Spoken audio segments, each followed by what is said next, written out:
Frankie, you got the Jays hat on.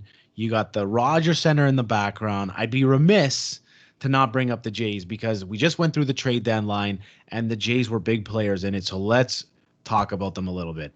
They end up acquiring Jose Berrios, I hope, or Barrios. I hope I'm pronouncing that correctly with one of those two Yeah, pronunciations. you're close enough. But they give up a couple of highly regarded prospects, and there's people on the fence. Some people love it, some people hate it. Let's talk about a little bit about it because I didn't know if this was the right time to acquire, to go out and use their prospect capital, which is very good apparently, to acquire a pitcher like this just at this moment. Yes, the team has the offense. Yes, the run differential is there. People draw parallels to that 2015 team who was 51-50 at the same point and then went on that run. They had a better record than that.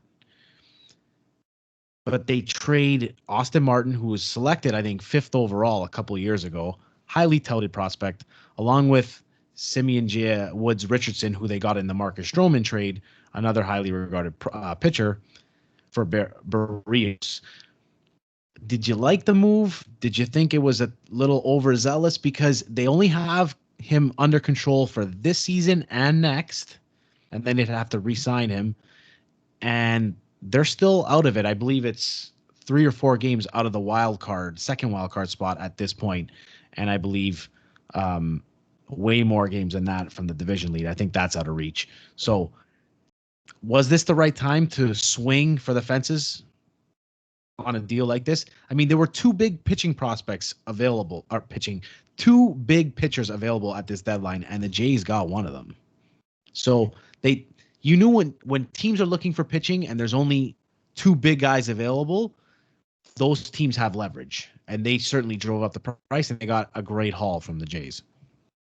Yeah, listen, number one, the MLB deadline was, for the first time in a long time, really exciting. There were a lot of big deals, a lot of guys switching places. Scherzer, Trey Turner. I think, you know what, I think it was. I like the move. There wasn't a lot of, the starting pitching wasn't terribly deep at the deadline, and Berrios was one of those targets, and apparently he's been on the Jays' radar for a long time. And even going into this offseason, there's not a lot of starting pitching that's going to be available as for unrestricted free agent. So I think we can all agree that maybe the cost was a bit high, but I think if you look at that roster that's in there, and Rob makes mention of this a lot, they have a lot of control of Vladdy and Bichette for a long time, and they also have a lot of prospects in the infield. No, I think the name escapes me right now, or Arelvis Martinez, the 19-year-old that's just crushing the ball down in A right now, which I believe a lot of teams ask for, and they're like, that conversation stops and ends right now. And the catcher, again, the name slips my mind. But listen, Joe, I think it was more of a defensive move because I also think the Yankees and Red Sox now were either in on it or the Twins were telling them, listen, Yankees and Red Sox are offering too. So I think it was more of a move not only to get Berrios, who, again, thank God they actually have him for another year. It wasn't just one of the, like a rental deal, because I think, the Jays are going to contend in 2022 as well. But it's also a move to keep him away from your top contenders, teams that you're chasing that could have landed him as well.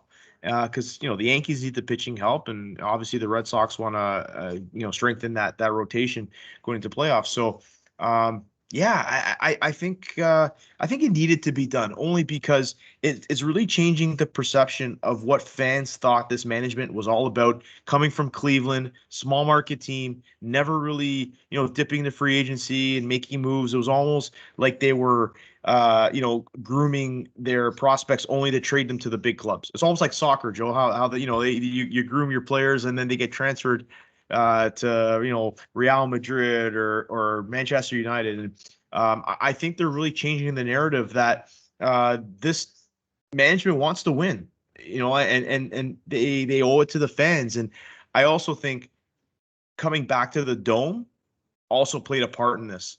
that they knew there were not going to be sellers. How can you sell sellers at the deadline when you're coming back home and you're gonna you trade half the team away at the deadline? I think there's a lot that goes into it, and I think it was the right move. And the Jays, again, they have a really deep prospect pool, so I think it may hurt to start with, but I also think they're going to be fine.